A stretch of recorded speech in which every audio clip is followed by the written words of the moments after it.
Well, before we get started with questions, I just wanted to send out a quick clarification on something you might have seen. There were reports out there that Dee's mother, Cassandra, lost her job. Those are not accurate. She saw a reduction in her hours, and Dee took this job at Walmart to ease some of those financial burdens. He made the decision to work his way through college, and it's that fantastic story of hard work paying off. But I just wanted to make that clarification for those folks.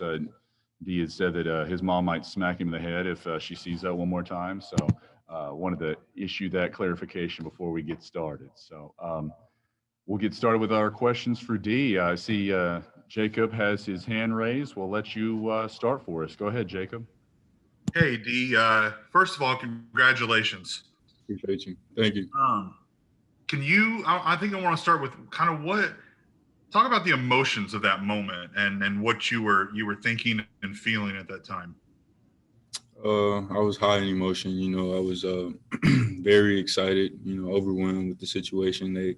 Everybody did a good job with the setup and like surprising me. So I was very surprised and very emotional. What does it mean to you? I mean, with the emotion, I think it's kind of a little obvious. What does it mean to you to get this scholarship, considering everything? It means the world. Helping out my family. Taking that burden off of them with the tuition and everything. Like, I just I appreciate it, and it means the world. What's the last semester been like? Where you're full-time student, you're working at Walmart full-time, you're trying to practice, and you suit up for a couple games. What's that been like? It's crazy lifestyle, man. Like one day I'm working at Walmart, till 10 at night, and the next day I'm playing with the best teammates I ever had, the best coaches, so in front of the best fans. So like it's an amazing experience, and like it's unbelievable what I've seen and what I've done. I can only imagine what else is in store. And I've got to ask too, what is it like to go viral? What is that like? It's I like it. I mean, I'm happy about it. I try to stay away from the media. Like I try to stay off of it and not get too caught up in the comments and the likes and things. But I appreciate the exposure that the group of people I work with they put out, and I'm thankful and grateful for it. I mean, you were on the Today Show. You were on national shows. I mean, that's crazy, right? Yeah, it's crazy. Awesome. Thanks, Dee. Next question from Joseph Fazio. Go ahead, Joseph. Dee, just what was it like talking to your mother after finding out that you got a scholarship? It was emotional. We were both emotional and excited. She told me how hard it was to keep the secret from me, and it was just we both shared a special moment. With all my family, my dad, my grandparents, my aunts, and my uncles. We all just got on a FaceTime call, and we reminisced on what I've been through, and we were all emotional and excited. Doing 19 hours a semester, working 30, 40 hours a week, and on top of that, playing Oklahoma State basketball. How do you do it? Just effort, just wanting to be, better than I am. Just, striving and having a goal set. I was raised that way, and my family instilled that in me to like always try my best and put effort into whatever I wanted to do. All right, thanks, Steve. Thank you. The next question is from Marshall Scott. Go ahead, Marshall.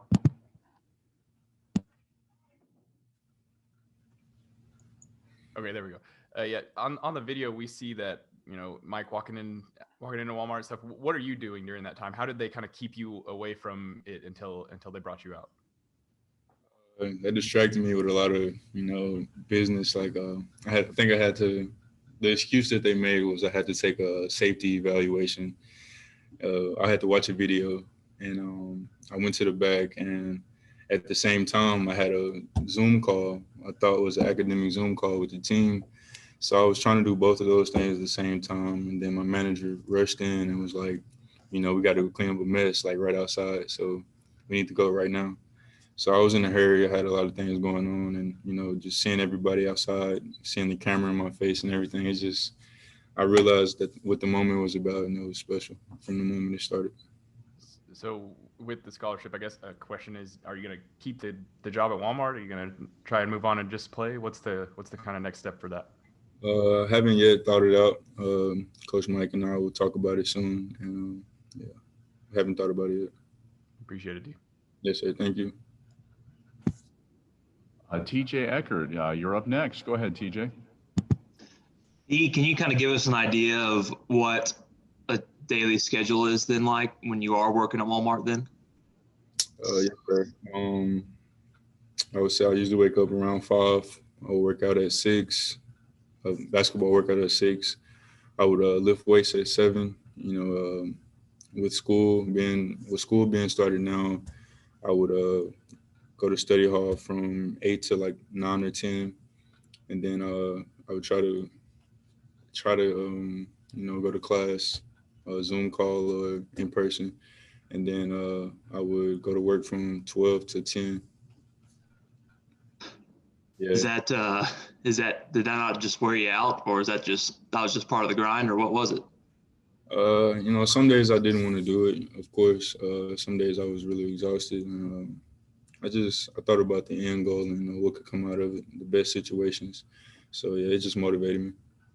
And the video or the announcement, I guess, genuine surprise. I mean, you had no idea? Yeah, yes, sir. Yeah, I was totally surprised. Awesome. Thanks, Steve. Appreciate you. Next question from Jacob Unruh. Go ahead. Dee, I'm sure you've talked about her in the past, but kind of talk about your relationship with your mom and what she means and being able to help her. She means the world to me. Of course, she's my mother. She's been in my life forever. I plan to give her the world one day, and the moments we shared, that day when I received the scholarship, just moments that I always remember. Just her work ethic, her showing me how hard to work, just watching her, it kind of made me who I am today. And that's with all my family, my dad, my grandparents, they all played a role in what I have and what I received. They all have outstanding work ethic, and they motivated me very well. So yeah, all of my family has motivated me. What does your mom do? My mom, she's a travel nurse. Okay. That's a good field. My wife's a nurse, so that's a good field. So, take me back in the beginning of all this when you have to make this decision. I know you considered quitting basketball, obviously. So, kind of walk us through the steps of and how you came to the decision to work through and to stay on the team. Yes, sir. Well, I never planned on quitting basketball. Basketball has always been in my life. But to answer your question, Coach Mike really was the key role in, allowing me to continue to play basketball and do what I love, because he was willing to allow me to, miss a few practices during the week and also work, and with him being so understanding and helping me out in the situation, it's all thanks to Coach Mike, man. Without him, none of this would probably be possible. Awesome. Thanks, Dee. Yes, sir. The next question, Marshall Scott. Go ahead, Marshall. Yeah, Dee, you haven't suited up for every game this year. So what are you at Walmart whenever you're not suited up, and kind of are you like keeping track of the game? How do you manage that? Yeah, I usually have my earbuds in. I'm not supposed to, but I usually have my headphones in, listen to the game. So yeah, that's usually how I tune in and watch it. Whenever we talked to you in the fall, I believe you said you stock shelves, unload trucks, stuff like that.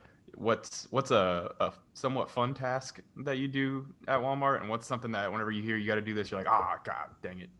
Let me think.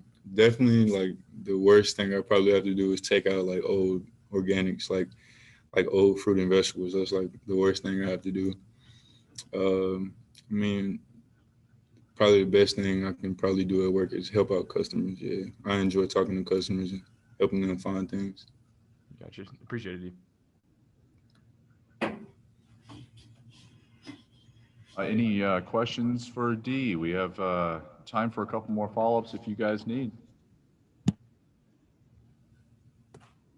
Hey, Steven, I've got one real quick question. Sorry if you've said this already. I'm watching the kids while recording this, but Dee, have you, are you able to cut back on your Walmart hours now because of this scholarship? Is your life getting easier now because of this?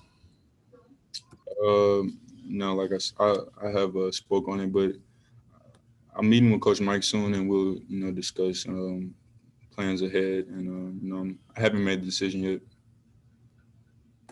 Have you? Has it kind of sunk in yet that you're now a Division I scholarship athlete? I'll say I still feel like I'm dreaming. It's crazy thought to even think about. Okay, thanks. Congrats. Thank you. Hi, Dee. I have a quick question. What made you want to play basketball at OSU in the first place? What got you interested? The thought of playing basketball at any university was, really good thought. I would have been grateful to play basketball just at any level. But, Oklahoma State, when I visited, I first visited Oklahoma State I was at a football camp. I got invited to a football camp.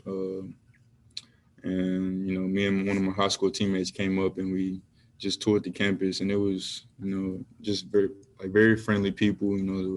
The facilities were nice, and it was my first college campus ever, so I was kind of like starstruck by the experience. So, just probably being the first campus I visited and like how nice the people were, and the town is similar to home, so that's probably the reason why I came to Oklahoma State.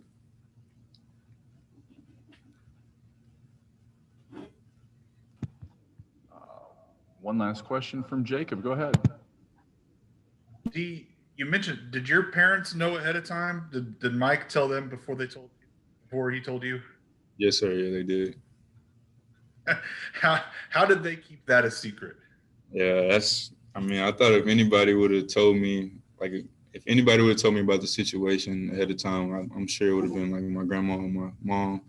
But yeah, they held it pretty good. It was really set up on both sides, very good. So I'm just glad they didn't tell me. I got a natural reaction out of it, and I really enjoyed the experience. You walked on, obviously, 2 years ago to that date. Last year you started a couple games. This year, we've talked about that. Did you ever imagine you would get to this point? Did you ever imagine that moment that you could get a scholarship? Yeah, I've thought about it. I tried to reenact how I would act or think about, what would happen and how the situation would go about.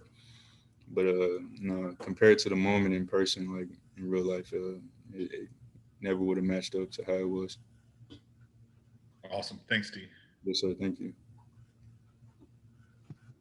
Everyone, we really appreciate you joining us. And Dee, thank you, sir, for hopping on this call with us. We'll be right back with Coach Boynton here in the next couple minutes. All right, everybody. Just like with Dee, go ahead and raise your hand, and we will get started with questions. But Coach, maybe walk us through, before we get started with questions, walk us through what Sunday night meant to you personally about getting to award a scholarship to one, if you don't mind me saying, one of your favorite student athletes that you've had the pleasure of working with. Yeah, before I get into that, because I do want that to be the main story, I do want to put some kind of housekeeping notes behind us, roster-wise. I think it's kind of floated out there now, and obviously I wanted to address this before it did, but obviously we've been paused here. But Montrell Pena is not with us. He's opted out. Personal decision that we talked about. I'm still in contact with him, but he needed to step away from college right now to get things in order, and hopefully we can, once he does.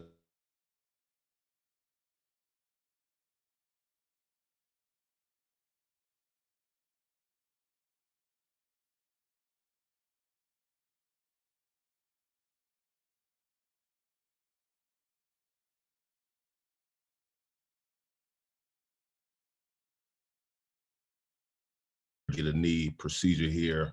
It's not scheduled yet, but he's also going to be done for the year. Farron Flavors is going to get reevaluated tomorrow, I believe. I think he's going to get his cast off his hand and then have an evaluation with our team, our medical team, and hopefully he can return to practice when we get back. So that's just kind of some roster updates for everybody.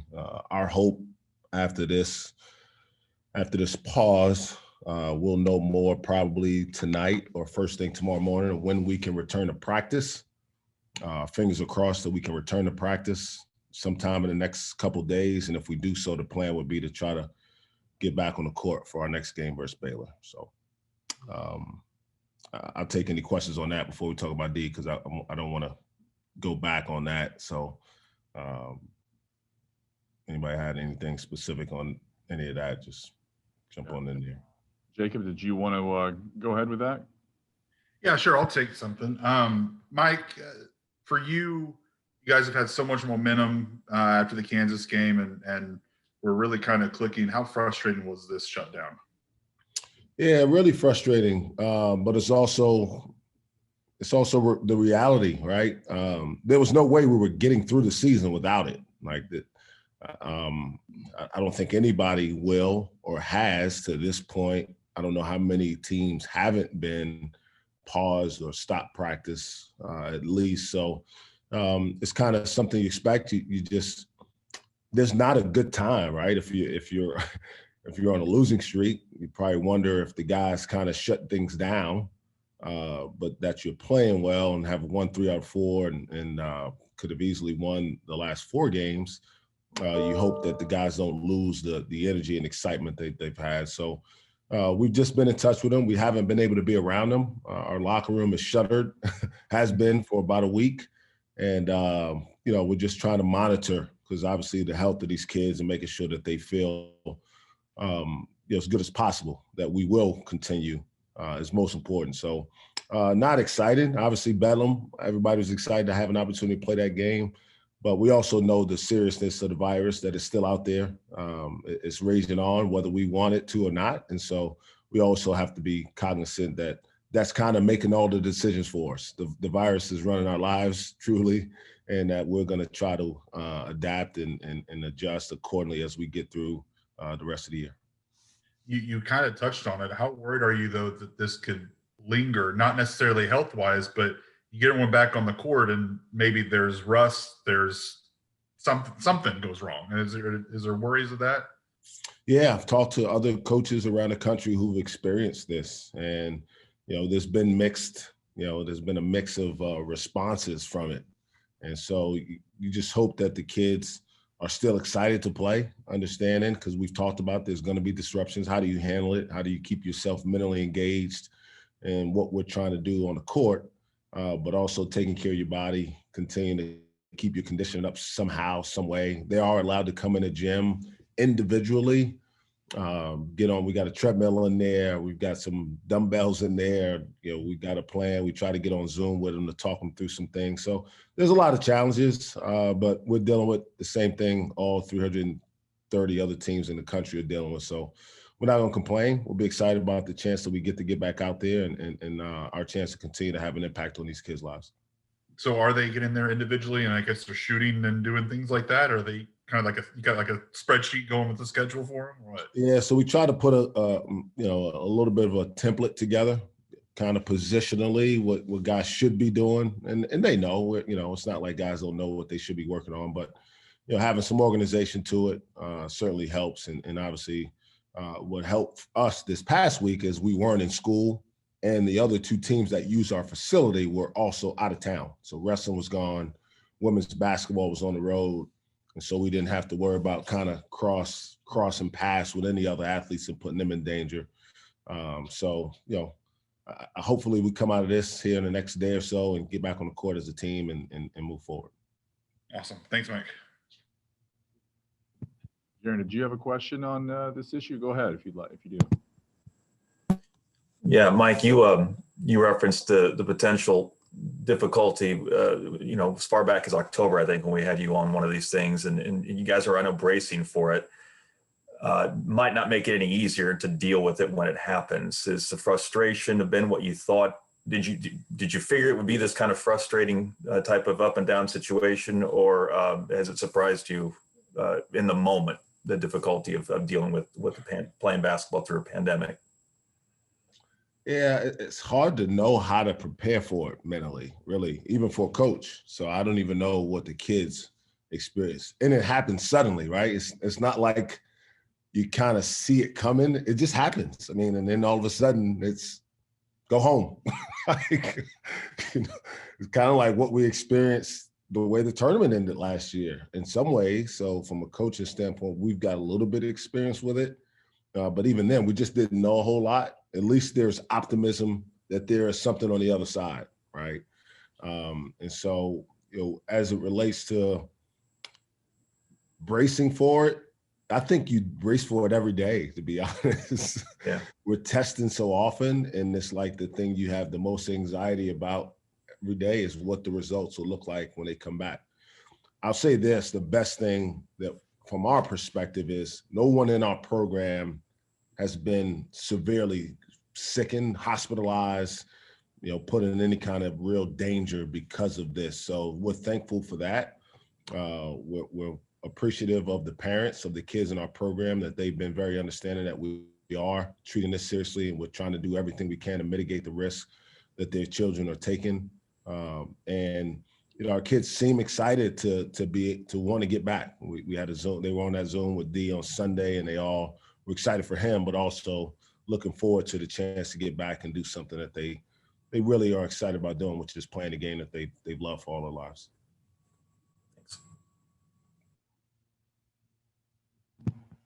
Marshall, Scott, go for it, Marshall. Yeah, Mike, I don't know if it was just for me, but you cut out a little bit whenever you're running down the injury list. You said somebody's out for the year with a knee. Who is that? So Chris Harris had surgery, okay. And Donovan Williams is going to have surgery. We don't have, it's not scheduled yet, but we're working on getting that scheduled. He had an MRI done last Thursday. We got the results back on Friday. And, obviously, so we're dealing with a little bit of an injury issue here as well. Both of those guys have, I guess, had a history now with their knees. Does that make it any more difficult to kind of break that news with them? Yeah, I mean, I think so. To tell them, it's always difficult to tell them they can't play, right? But at the same time, I think for them, just making sure that they feel comfortable that we're going to try to get them back as healthy as possible. And they're both really good kids. They do things the right way. They stay out of trouble. They got great attitudes. And so I'm confident that long term, maybe this is something that benefits us. You talk about getting old. It's not the ideal way to do that, but you got a couple guys that potentially could be around for a little bit longer than maybe they expected, or maybe their families expected. And that certainly is something that can be beneficial, right? 2-3 years down the line, you got some guys who've been in the program who know what the expectations are, who can really, really help you. Is it the same knee with each of them, or is it the opposite? Both of them, it's the same knee. Yep. Okay. And then as far as COVID is concerned, it came out that it was just one positive test. Are you expecting that impact, if you guys do get back Saturday, to be minimal, I guess, in terms of guys out because of it?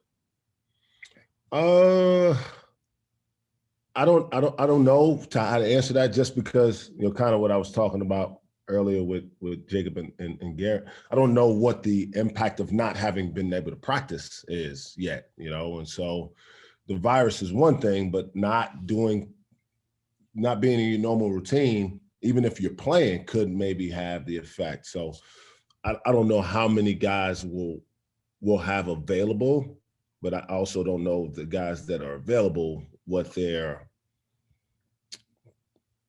It's hard. That's a hard. I'm not sure I can give you a good answer today. I probably could if I've seen us practice, but I haven't. I don't. It's hard. I can't really give you a good one on that one. Gotcha. As far as contact tracing goes, a lot of your guys are obviously roommates with each other. If one guy gets it, is his roommate automatically out, or how does that work? Do they just try and stay away from each other? Pretty much, yeah. And so our guys, we only have 2 guys to a room, which helps in some ways. But we got a pretty small team too, and guys are pretty close to one another. So,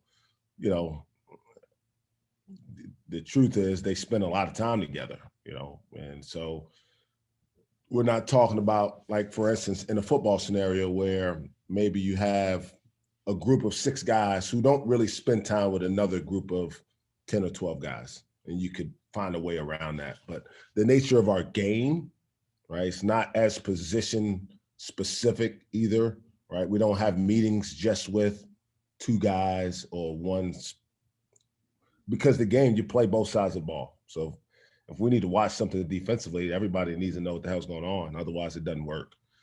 So contact tracing is a little bit more challenging in a basketball perspective than it is maybe some of the other sports. And then with Montrell, you mentioned you still talk to him. It's obviously been a strange deal from the outside. Is there a chance ever that he returns to the program after some time away, or how does that look? Yeah, I mean, that's on the table. Again, I want the kid to be here. I want to help him more than I want him to be a part of our program. And so that's our priority. You know, as it stands now, it's probably, I would say it's 50-50. And obviously, depending on how things go over the next month or two, we'll make a big determination on whether he returns beyond this semester. All right, appreciate it, Mike. TJ, did you have a question on this matter? Yeah, Stephen mentioned, Coach, that this would be our last chance to talk to you before Baylor. So maybe how much more difficult does that matchup become now that you've missed 2 games and multiple days of practice? I don't know how much more difficult it can become. I watched them play last night, and they were lights out. I mean, they're really good. I mean, there's no way around that. You know, I think I'm going to start trying to find a way to pick us to win the league, because I picked the best team to win the league like the last 4 years, and I've been right. And so until they start allowing me to vote for our own team, I think I'm going to not vote anymore, because it seems like that team just gets better as the year goes along and tries to prove me right. But no, Scott Drew's done an unbelievable job. They got a tremendous team, you know, got a bunch of guys who had success. They were close to winning the league, and I'm sure that left a bad taste in their mouth, that having Kansas at home last year with a chance to separate played into how they played last night and how they've started the season. But there's no doubt that's going to pose a great challenge, and probably one that's more complicated, right, by us not having the opportunity to really practice for a while. But our guys will be ready. I think we'll be ready to compete. How well we'll play is anyone's guess, but I feel good that our guys will be excited about the opportunity to play against what is certainly one of the premier teams in all college basketball. Yeah, and you kind of hit on it there. Is there a way to spin this positively? Like, hey, man, at least we got some rest going into this game? Or is this just simply, that's the hand we've been dealt, and you just got to do what you can with it? Yeah, I don't know about spin. I mean, you just got to watch the film. They're really good. I mean, if you can't get ready to play, they're going to kick your tail. I mean, so it's been very so they're undefeated in the league. I think they're the only team in the league undefeated at this point, actually. So they've dominated the competition pretty much. I think the Tech game was the only game that was relatively close throughout. Even last night's game ended close, but they controlled the game, I mean, from start to finish. So it wasn't a fluke. They're really good. And so our job as a staff is to put a game plan together. Our kids' job is to take that game plan, go play as hard as they can, and, you know, see how we stack up. This is what you sign up for when you come to the Big 12. You're going to play the best competition in America for 3 months once league play starts, and, you know, Saturday will be no different. Thanks, Coach.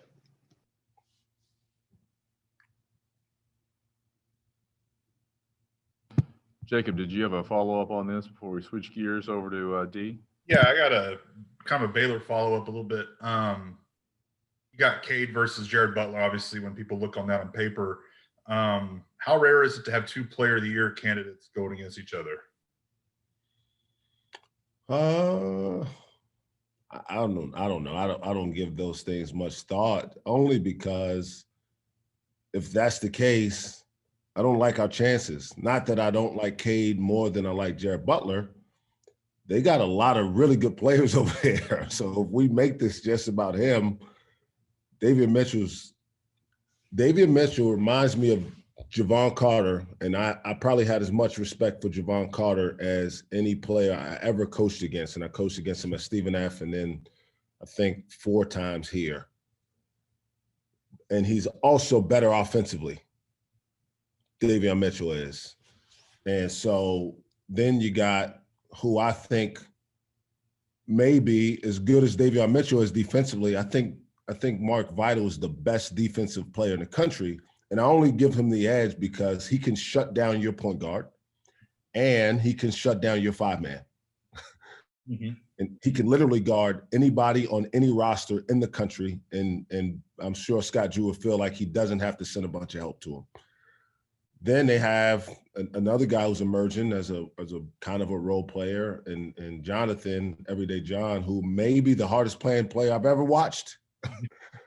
And that's on a team with 2 of the best defensive players in the country. So we can't make this about an individual matchup. I know the headline and I understand why, but our team's got to be ready to compete against their team. They got a lot of really good players, and they got winners.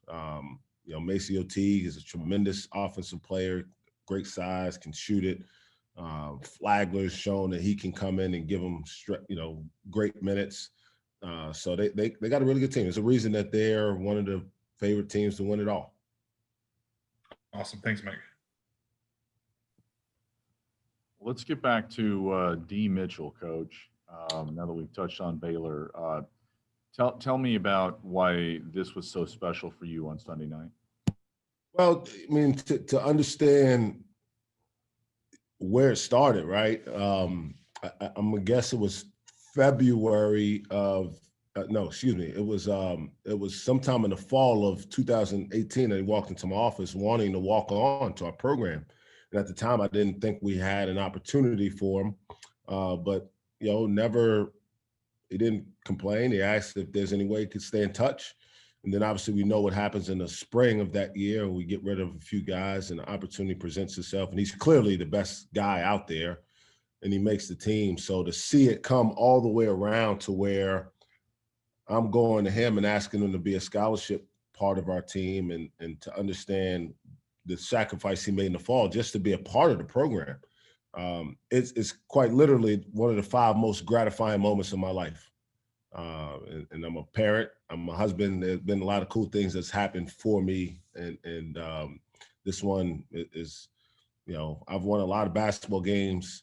I've not felt good about anything in basketball the way I felt about being able to and I didn't give him anything. I want to correct. He earned this, and I was thankful to be part of the process and helping him receive that reward. Let's go to a question. Jacob, do you have one? Go for it. Mike, what have you seen Dee go through the last 6 months or so, or maybe even longer if he's been going through this with the pandemic? What have you seen him kind of deal with and how he's handled it? I've said this before. I've coached some really good young men. I've coached a lot better players than Dee Mitchell. I've got one son, and of all the players that I've been around, if I wanted my son, if I had to pick one for him to emulate, it would be Dee Mitchell. And I mean that with every fiber of my being, because this basketball thing it's got a shelf life, but what Dee Mitchell has lasts forever.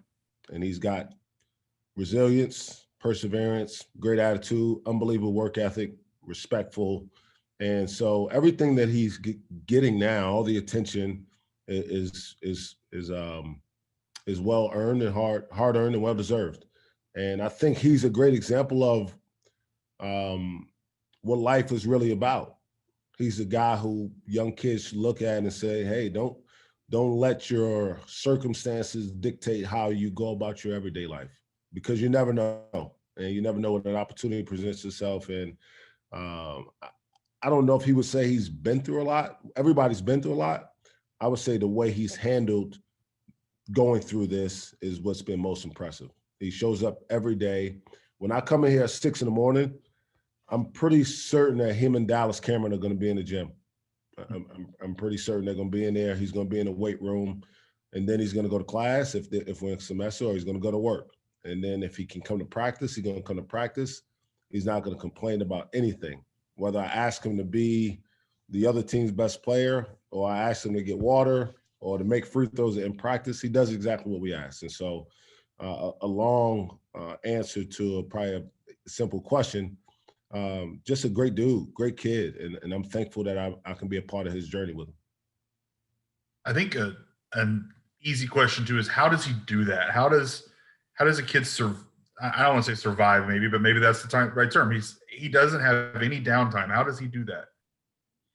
I think just a lot of it talks to his mental makeup, right? He's not going to allow any kind of I don't want to say distraction, any kind of setback or tough outcome or whatever dictate how he goes about his next day. What he knows he's in control of is how he approaches life, how hard he works, and he lets everything else take care of itself. And it's a great example to other young people. Like, we get so caught up in our emotion, how we feel about what's happening, and we forget there's some of the stuff that we control. And if we take advantage of the things we talk about with our team, control the controllables. D is a master of controlling the controllables. And he shows up and he works hard, and he's a tremendous teammate. He's very coachable. And there's not a secret that when he's played for us, our team has also had success. Mm-hmm. He got in his real first game kind of on a whim. Ice got hurt late in that game against Tech when we were already down man, and he goes in, and I remember the play in the timeout telling Lindy to come off the screen, and if they leave D, I told him, I said, if you go in this game, you got to shoot the ball if you're open. He makes a three to help us in the game in overtime. Last year at Houston, literally didn't find out he was going to play, let alone start, until about 3 hours before the game in the team film session. And went out there, and he wasn't the MVP of the game, but he was a very vital part of us having success. So just being willing to do whatever it takes to put yourself in position to have the outcome you want, and letting everything else take care of itself. Awesome. Thanks, Mike. Next question is from Marshall Scott. Go ahead, Marshall. Yeah, Mike, how did the idea to go to Walmart to do that, how did that kind of come to be? I got a great staff here. They're always thinking of ways to put our best foot forward. And this wasn't about publicity. I mean, we're not going to shy away from it. It helps certainly the kid, our program, to see the story. But I think this is a story people should see. They should know about. But we just kind of talked about, once we decided we were going to put him on scholarship, what would be a cool way to kind of, honor him. The original thought was to have the team go to Walmart and be there with him during the shift, and maybe have the players more involved. And then obviously once this the pandemic, like I said, kind of is dictating how things happen a little bit more than we want. So it was a little bit more, probably less involved team wise, but it was a great gesture. And I was glad that thankful to the managerial staff at Walmart for allowing us to come in and do that. And they did a great job of kind of just keeping it under wraps, because he had no idea. And so it's pretty cool to see his just raw reaction to it. He said that his folks found out before he did. Kind of what was that conversation like with them? Yeah, so I, like all these kids, I know Dee's mom, had conversations with her, and I've got unbelievable respect for these parents who trust their kids' lives in my hands. And so I didn't want her to be caught off guard and start getting calls and freak out. So I talked to her on Friday and let her know what would be happening. Also talk to his high school coach to kind of give him a heads up, because those have been the people really supporting him through all this. And so she was aware, and I was glad that she was able to be a part of it as well. It's pretty cool. And then your juniors, your sophomores, they know how hard he works. They know all that stuff. Do your newcomers who haven't been able to be around him as much because he's at work or because he's doing this, do they kind of appreciate just how hard of a worker he is? I think so, because we tell them. We don't leave any. We try not to assume that they get anything, And so after I had the conversation with D in the fall, and I think it was maybe one of his first few days back, I told our team what he was doing. And I told them at the time, anybody who thinks that they're going to play basketball and be more successful than Dee Mitchell is kidding themselves. K's going to make a lot of money playing basketball. Ice probably will too. We got a few guys that'll play and make money. No one's going to be more successful than Dee Mitchell because he gets it. They can all be as successful if they embrace his attitude to things, his approach to things. But he is a walking, talking, breathing example of what this whole thing is supposed to be about. Take advantage of the opportunities in front of you. Don't complain when things don't go your way. Understand that, you have control. You don't have total control, but you have more control over things than you think. And a lot of it just has to do with how you approach things from a mental aspect. And so we don't pass up an opportunity to tell them the sacrifices that he's making. The kid also is doing tremendous in the classroom with all that and spending time at the gym. So I try to make sure that they know it's hard for me to find excuses for other guys not getting in the gym or not doing extra in the weight room when I've got a guy literally working 40 hours a week to help take care of the bills and still giving his all to our team. Appreciate it, Mike. TJ Eckert has a question. Go ahead, TJ. Yeah, Coach, you kind of just hit on it right there, but D was pretty humble and wouldn't really go into too much detail. But can you just talk about how difficult what he's doing is? I mean, the dude has no off time. Seems like when he gets home after closing at Walmart, he doesn't have much time until he wakes back up and does it all over again. Yeah, I'll be honest. I wanted, when he came and talked to me, I wanted him to continue to be a part of our program because I know how much he loves the game of basketball. I wasn't sure how he could do it. I don't know if I could have done it. And I felt like I had a pretty strong work ethic.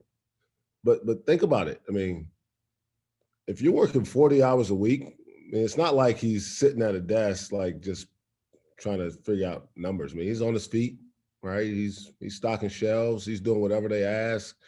And then to have the energy, the will, the desire to not just come to practice, right? He's also spending as much time outside of practice in the gym as possible. And he's also he took 19 hours of class last semester. It's almost like, man, how? I think I took 16 hours one semester and I felt like my brain was going to fall outside of my head. I didn't have a job and playing basketball was like an outlet for me. And I only did that a couple hours a day. So it's really commendable. I mean, it goes to show you that people can do almost anything they put their minds to if they don't think about how hard it is, because it's certainly challenging, but he doesn't focus on the challenge. He focuses on the opportunity.